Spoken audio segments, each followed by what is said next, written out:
Malgré nos efforts, le Covid-19 a endeuillé de nombreuses familles et provoqué de graves difficultés dans le fonctionnement de notre économie et de notre société.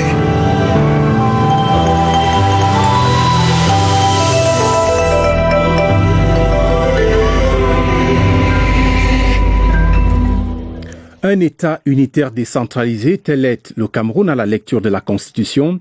Sur le terrain, le transfert des compétences et ressources aux collectivités territoriales est effectif. La mesure des avancées à l'occasion de cette journée africaine de la décentralisation et du développement local célébrée aujourd'hui. Augustin Guizana.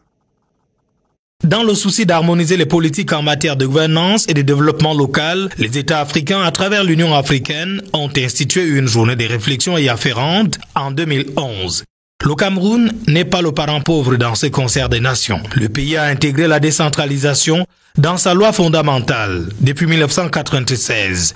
Depuis lors, il y a eu des avancées. Tout un ministère consacré à la décentralisation, mais aussi le Code général des collectivités territoriales décentralisées, promulgué en 2019. C'est cette décentralisation qui a servi de plat dans l'offre de paix dans les régions du Nord-Ouest et du Sud-Ouest, où des velléités sécessionnistes s'observent avec des conséquences graves. L'Union africaine nous invite à débattre de la contribution des arts, de la culture et du patrimoine au développement durable des villes et des territoires africains.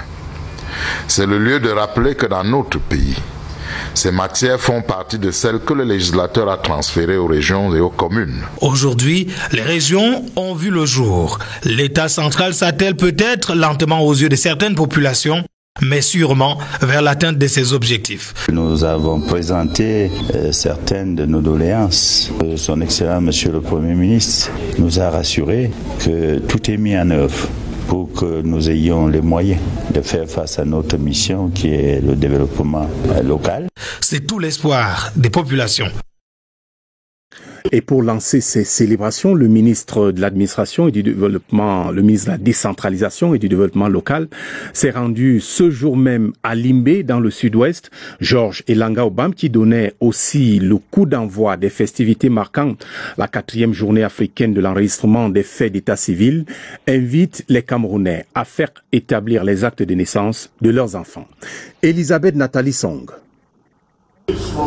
La cérémonie vient dans l'optique de montrer l'intérêt que le gouvernement attache à la décentralisation et au développement local, ainsi qu'à l'état civil. Dans le secteur d'état civil, le directeur de BUNEC, Abdoulaye Adjali Boukar, dit avoir identifié et classifié tous les centres d'état civil. Les matériels et les équipements ont d'ailleurs été distribués dans les différents centres d'état civil et postes diplomatiques. Plusieurs communes ont déjà bénéficié des infrastructures et matériels grâce au FECOM. Le gouvernement va tout mettre en œuvre afin que la décentralisation soit effective. La décentralisation est une réalité dans le sud-ouest et partout dans le Cameroun.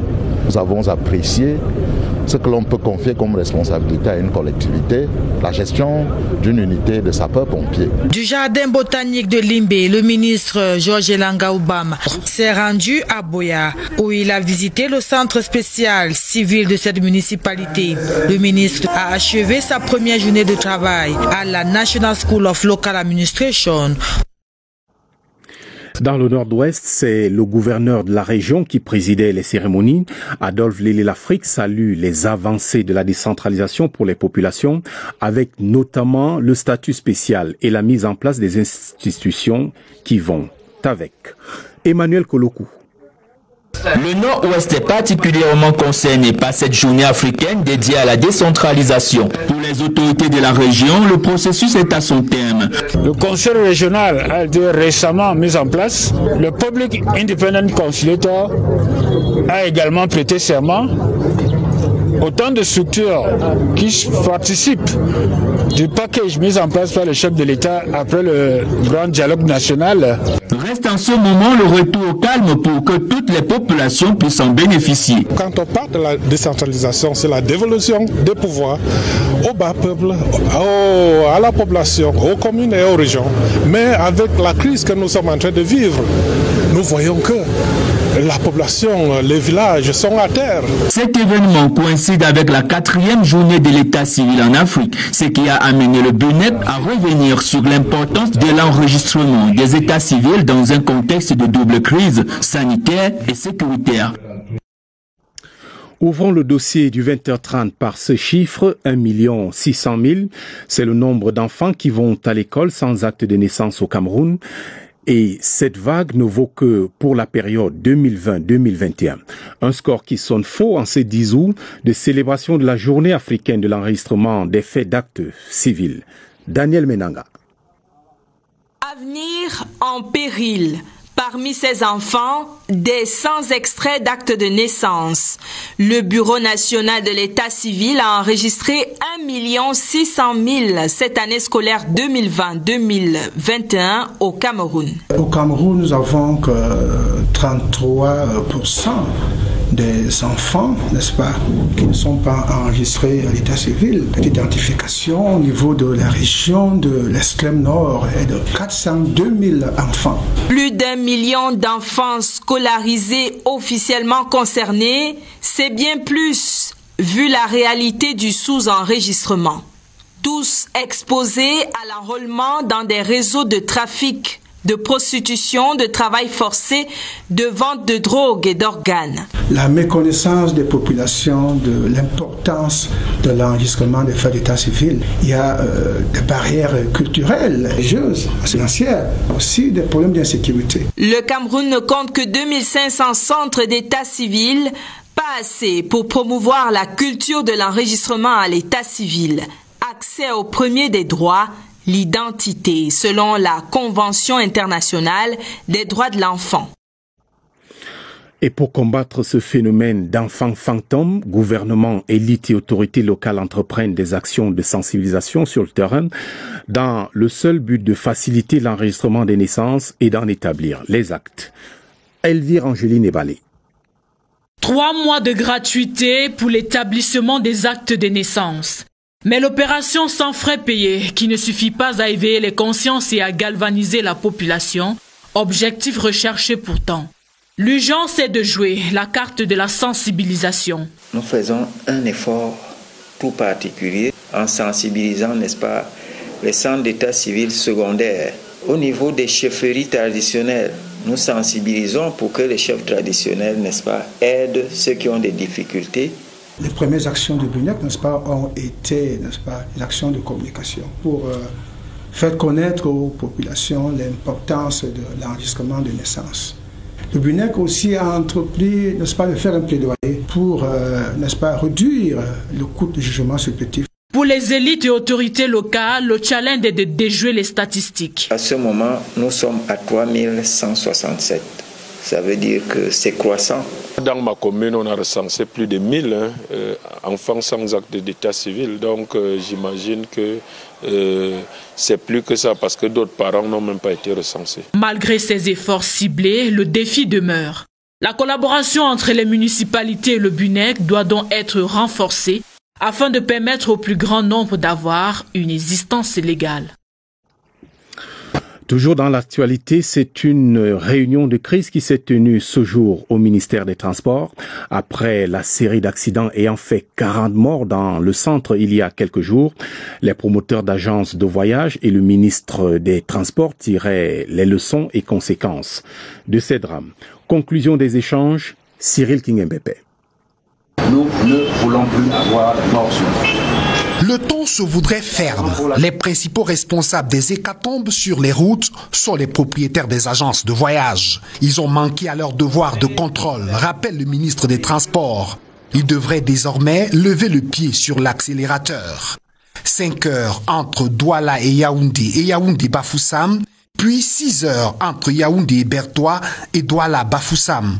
Les radars à l'entrée des villes et ceux intermédiaires vont renseigner sur le respect de cette durée. Pour les transporteurs des marchandises, il faudra afficher la plaque propriétaire et son numéro de téléphone de façon visible. La stratégie nationale de prévention de la sécurité routière doit reprendre tout son sens. Les conducteurs devraient être identifiés, inscrits à la CNPS et avoir un planning de travail connu et affiché. Les forces de sécurité vont veiller au contrôle de conformité et les contravenants sanctionnés à la hauteur de leur forfait. Le Cameroun a ratifié des conventions de l'Union africaine sur la sécurité routière. Il est temps de se mettre à l'école des bonnes pratiques. La mort sur les routes en raison de la négligence humaine doit être réduite à sa portion congrue et les sanctions renforcées, annonce le ministre des Transports. Vivement ces sanctions. Les ministres en charge de l'économie, des finances et de l'intégration des 6 États membres de la CEMAC ont défini ce mardi les mesures de relance des économies de la sous-région en contexte de Covid-19. Les travaux étaient conduits à Douala par le ministre camerounais de l'économie, Alamine Ousmane Mey.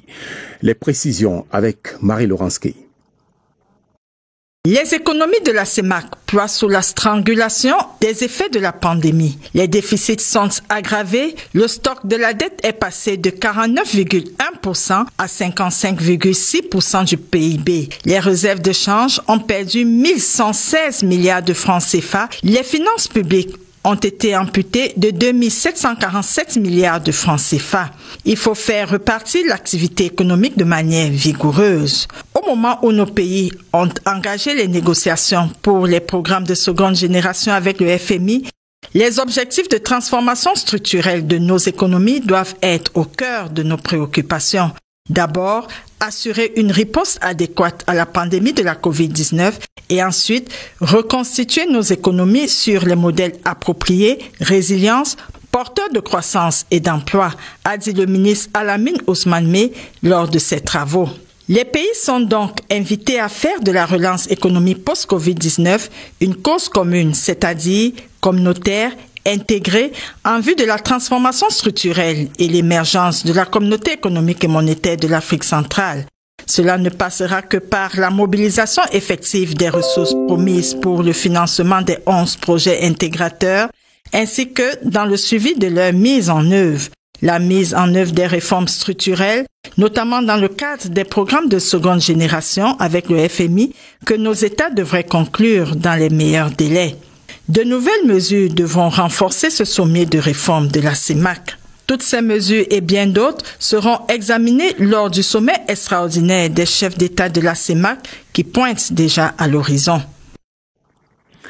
Un mot à présent au sujet de ce séminaire sur la réglementation relative à la protection de l'épargne et du consommateur des produits financiers. Cette activité encouragée par le ministère des Finances et la Commission bancaire de l'Afrique centrale s'est tenue à Yaoundé. Christelle Beyina. Reconquérir la confiance des consommateurs pour favoriser l'inclusion financière au Cameroun et dans la zone CEMAC.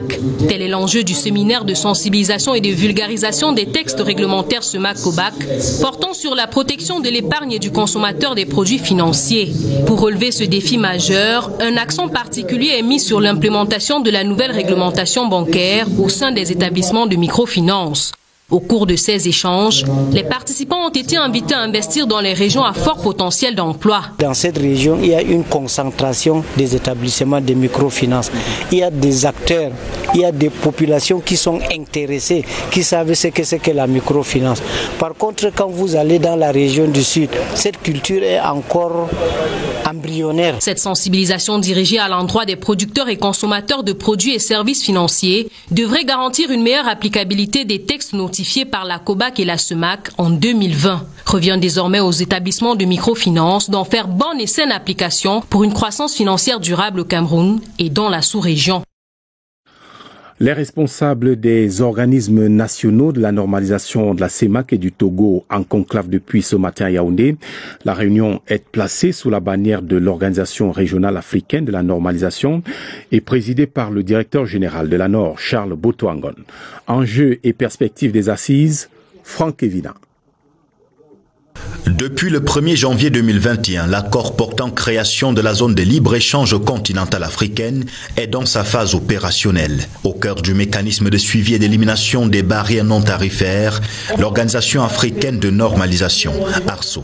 Constat, les pays de la CEMAC sont à la traîne à cause d'une faible infrastructure qualité et l'absence d'un catalogue de normes harmonisées. Si on regarde le produit qui vient d'un pays et qui va être testé et retesté encore, c'est un coût énorme pour le secteur privé. Au défi de l'harmonisation s'ajoutent ceux de la conformité et de la compétitivité. Étiquetage, contrôle phytosanitaire, itinéraire technique, conditionnement, tous les obstacles doivent être levés.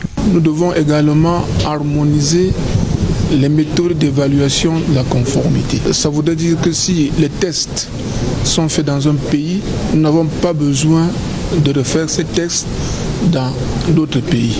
Les opportunités sont énormes, le marché à explorer est grand, environ 1,2 milliard de consommateurs dans la zone de libre-échange continentale africaine. Une convention lie désormais le Zoo de Prague et le ministère des Forêts et de la Faune. Les documents ont été signés ce mardi à Yaoundé entre le ministre Jules Dorendongo et le coordonnateur du parc, Miroslav Bobek. Les deux parties s'engagent à protéger les espèces menacées à travers l'aménagement et l'équipement des espaces zoologiques. Alvin Giselzei. Le ministère des Forêts et de la Faune et le Zoo de Prague posent les bases d'un partenariat gagnant-gagnant pour une meilleure protection des espèces menacées. Le Zoo de Prague va accompagner le ministère des Forêts et de la Faune dans l'amélioration de la gestion des jardins zoologiques. Nous en avons 3 dans notre pays. Il y en a un à Limbe, il y en a un à Garoua, nous avons un également ici à Yaoundé, à Mvogbeti. Donc ça va être un renforcement en équipement, en soins vétérinaires aux animaux et en renforcement de capacité des personnels.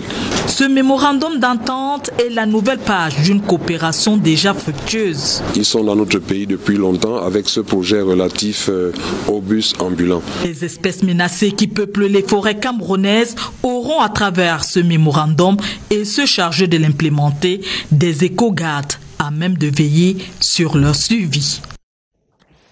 C'est un phénomène qui s'enracine dans notre société, celui du kidnapping de jeunes filles avec demande de rançon. Ce matin encore, des ravisseurs présumés ont été présentés aux médias.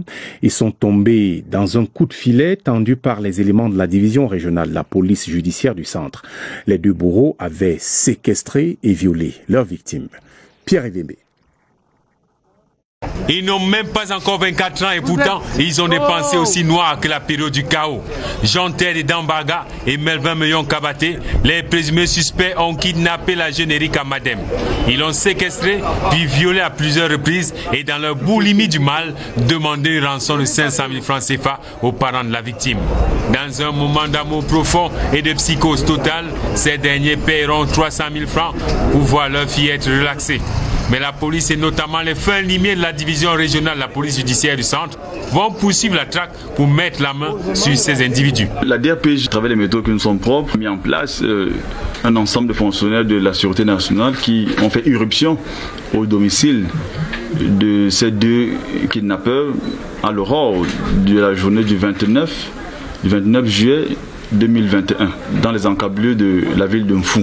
Kidnapper des jeunes filles, user de violence sur elles et demander des rançons, un phénomène qui prend la graine parmi les jeunes adolescents, poussés par autre chose que la part du gain. La dernière en date, à la Sûreté nationale, une jeune Rwandaise de 18 ans qui avait reconnu parmi ses bourreaux encore ce suspect. Les abonnements et règlements des factures d'eau seront plus faciles pour les populations du 3e et du 4e arrondissement de Yaoundé. Une nouvelle agence Camwater vient d'ouvrir ses portes au quartier Messamendongo sur la rue de l'aéroport. Découverte de ces locaux flambant neufs, Awa Issa de CRTV Centre. La nouvelle agence commerciale de la Cameroun Water Utilities Corporation Camwata est dotée de toutes les commodités d'usage pour le confort de la clientèle. Un personnel qualifié est en service tous les jours ouvrables pour l'écoute et la satisfaction de plus de 11 000 clients répartis dans 18 quartiers de Yaoundé, dont Moussa Mundongo, Odja, Koweït City ou encore Ahala. Cette nouvelle agence de Moussa Mundongo vient désengorger celle des Kounou. Yaoundé Sud avait véritablement besoin d'une agence commerciale comme celle-ci. Figurez-vous, Ekounou, l'agence d'Ekounou couvrait pratiquement 3 arrondissements. Il était grandement temps qu'il y ait scission, qu'il y ait décongestionnement, et c'est ce qui est arrivé aujourd'hui. La toute première équipe dirigeante de l'agence commerciale Camwata de Moussa Mundongo est appelée à impulser une nouvelle dynamique afin que le client soit un véritable roi. Nous ne devons pas perdre le temps au client. Le client vient pour payer, sa facture ne doit pas mettre plus de 30 minutes dans une agence. Il y a d'abord cela, et en plus c'est l'information. Le client ne doit pas beaucoup marcher pour chercher la bonne information. Vous savez, là où il n'y a pas d'information, il y a des soupçons de corruption. Fini les longues files d'attente et les tracasseries pour les milliers d'usagers qui saluent l'initiative du directeur général de la Cameroun Water Utilities Corporation. D'ordinaire, je vais à Ekounou. Et Ekounou, si vous y allez un peu tard, vous attendez une heure, vous faites 1 heure de queue et puis c'est désagréable, quoi. Moi, je suis satisfait puisque j'habite à Odja. Donc ça fait quand même moins loin que d'aller à Ekounou. Avec cette autre agence, Camwata se rapproche davantage de ses clients avec un service de qualité et de proximité.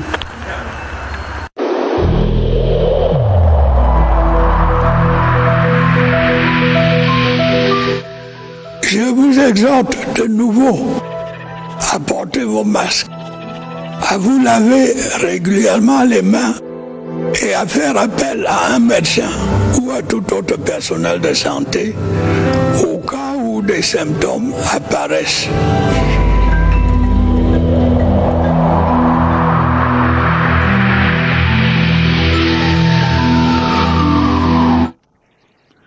20h55, le temps de la riposte gouvernementale anti-Covid-19.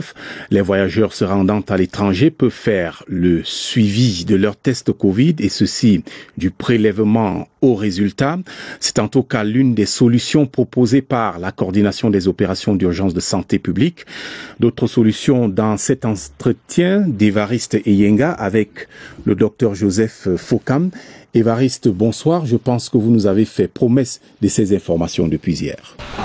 Bonsoir Romuald, c'est pour tenter de trouver une solution médicale à ce mal, le mal des passagers en direction des pays et étrangers qui ont souvent des difficultés à rentrer en possession de leurs résultats.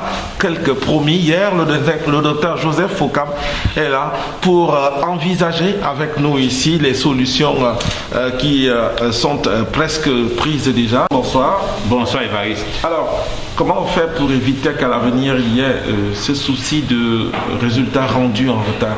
Premièrement, nous voudrions que tous les voyageurs se fassent tester au minimum 48 heures avant le départ de leur vol. Cela permet de donner assez de temps au laboratoire, au cas où il y aurait des reprises, de pouvoir confirmer le statut du résultat avant l'heure de départ du vol. Deuxièmement aussi, on a exigé qu'il serait important pour chaque voyageur d'avoir aussi une idée d'où sera envoyé son échantillon. Ceci permet d'avoir un peu une traçabilité et aussi parce que les laboratoires ont des plateformes qui permettent d'analyser les résultats. Une fois qu'on sait où est l'échantillon, on saura facilement comment retracer aussi le résultat. Et de trois aussi, il y a plus de tension pour les demandes de tests. Les laboratoires ont aussi été interpellés à augmenter le nombre de personnels formés pour le test de la COVID-19 afin de se rassurer qu'il y aura une ressource humaine suffisante pour répondre à ce besoin en testing de COVID-19. Voilà donc 3 solutions. Il a indiqué tout à l'heure le suivi de son test à travers les laboratoires, un cas particulier, celui de Yaoundé. Vous avez le laboratoire national, vous avez le centre international de référence Chantal Biya et également vous avez le centre Pasteur. Voilà par exemple 3 laboratoires de référence. Merci Évariste. À cette heure de la nuit, j'imagine que beaucoup d'entre vous ont déjà mangé, mais qu'importe. Le fumet de la cuisine camerounaise monte dans le journal. Passons à table pour savourer l'ongoniawem, un mets traditionnel des Bakweri, peuple du sud-ouest Cameroun, et dont on dit beaucoup de bien. Le goût de cet aliment avec Elisabeth Nathalie Song. L'ongoniawembe et Wulanga, plus qu'un repas, est un bâtisseur de foyer pour les peuples Bakweri. Ce mets traditionnel contribue à la stabilité du foyer. L'ongoniawembe est une nourriture qui donne beaucoup de respect aux femmes. Il donne l'amour, il donne le nom de la famille.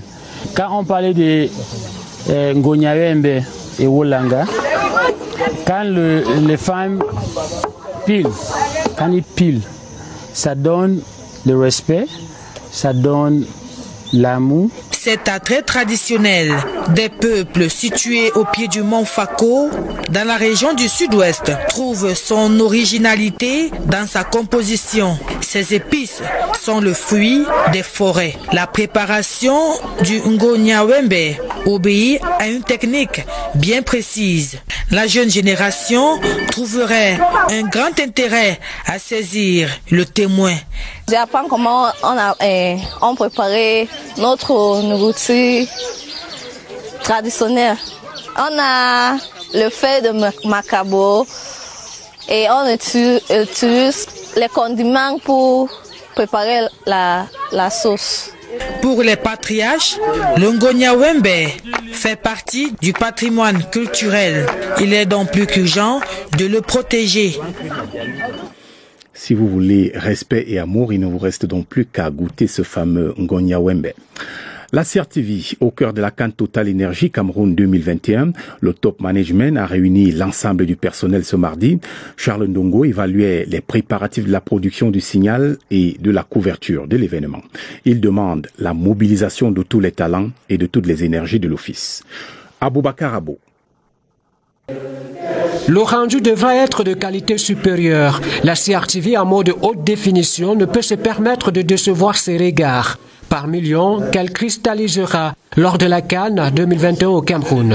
Je viens vous appeler à une implication individuelle, collective, totale et entière dans ce travail à venir qui, comme vous vous en doutez, va monter en ampleur, en intensité, en acuité, en exigence d'efforts et de ressources en tout genre. Des consignes aux allures de défi, le ton du capitaine, ni reprobateur, ni complaisant, suffisamment ferme pour placer le personnel en rang de bataille. C'est le moment de prouver que ceux qui, comme moi-même, pensent que la CRTV concentre les meilleurs professionnels de la République sur tous les segments de l'audiovisuel ne se trompent pas. Le galop d'essai, c'est ce 17 août 2021 au Palais des Congrès de Yaoundé pour le tirage au sort de la compétition. Un match d'ouverture à haut risque qui recouvre des enjeux multiples et relevés. Du succès de la production du signal de cette cérémonie de tirage au sort et de la couverture médiatique envisagée dépendra. Des avancées et le dispositif de la CRTV présenté par le Project Manager Emmanuel Wongibe. Toutes les stations régionales en visioconférence, des concerts avec les services centraux. La consigne est claire, aucun raté. La CRTV est une sélection solide qui s'impose et en impose. Quand elle se concentre à 100% sur son sujet, elle est admirable de grandeur et de splendeur. Elle est la meilleure et ne demande qu'à le démontrer. C'est yes, we can. Et il faudra commencer à le démontrer dans une semaine exactement, lors du tirage au sort de la CAN Total Énergie Cameroun 2021. Le ministre des Sports et de l'Éducation physique est allé inspecter le site de l'événement au Palais des Congrès de Yaoundé ce mardi. Les constats du professeur Narcisse Mwelekombi dans ce reportage de Joël Igor Abanda. À une semaine de la cérémonie du tirage au sort de la Cannes Total Énergie Cameroun 2021, le décor se plante progressivement ici au Palais des Congrès de Yaoundé. Dès l'entrée, la décoration avec des matériaux artisanaux camerounais vous accueille. Ici, un grand écran plat va permettre de regarder la cérémonie en direct. Le ministre des Sports et de l'Éducation physique est venu évaluer lui-même le niveau des travaux. 4 ou 5 jours, nous serons prêts pour les répétitions et ceci dans la perspective d'une magnifique cérémonie qui, selon le vœu du président de la République, doit être un succès.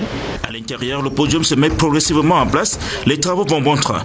Après 6 jours de travail, le taux d'avancement des travaux s'élève à 50%. Et depuis ce mardi matin, l'éclairage et la sonorisation sont en train d'être installés. C'est au total 20 tonnes de matériel d'éclairage et de sonorisation déployés pour cette cérémonie. On est en train de monter toute l'installation technique de manière à ce que le 14, on puisse avoir la jonction entre les répétitions artistiques. Selon l'entreprise en charge des travaux, le site sera livré le 14 août 2021. Et la répétition générale de la cérémonie du tirage au sort de la Cannes Total Énergie Cameroun 2021 aura lieu ici au Palais des Congrès de Yaoundé le 16 août prochain. On attend donc avec toute l'impatience ce télégramme officiel du président de la République du Cameroun adressé à son Excellence Guillermo Lasso Mendoza, président de la République de l'Équateur. Monsieur le Président, écrit le chef de l'État, j'ai le plaisir de vous adresser mes vives et chaleureuses félicitations à l'occasion de la célébration de la fête nationale de votre pays le 10 août. J'y joins mes vœux de santé et de bien-être pour le peuple équatorien. Veuillez agréer, Monsieur le Président, les assurances de ma très haute considération, signé Paul Biya. Telle est l'actualité ce mardi. Juste après ce journal, rendez-vous avec Entre les lignes. Séverin Alégambélé et ses invités traitent de l'information et de la transparence financière à l'ère de la décentralisation. Merci mesdames et messieurs de votre fidélité renouvelée et je vous souhaite une excellente soirée sur votre chaîne d'ACR TV. La télévision c'est ici. Bonsoir.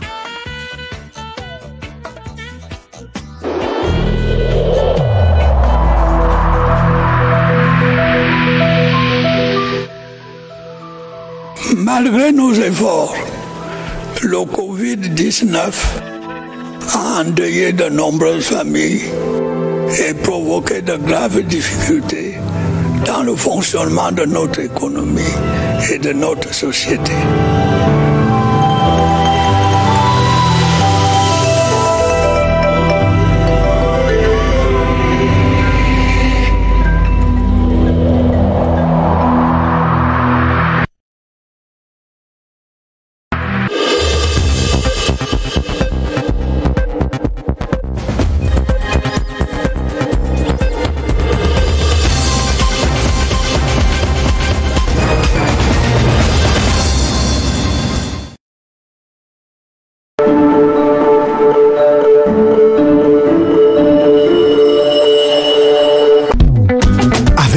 Les vacances sont plus mots jusqu'au 25 août. Souscris à ton bonus poids lourd au dièse 111 étoiles 0 dièse et win 10 000 francs pour vivre tes vacances de rêve avec Orange. Orange.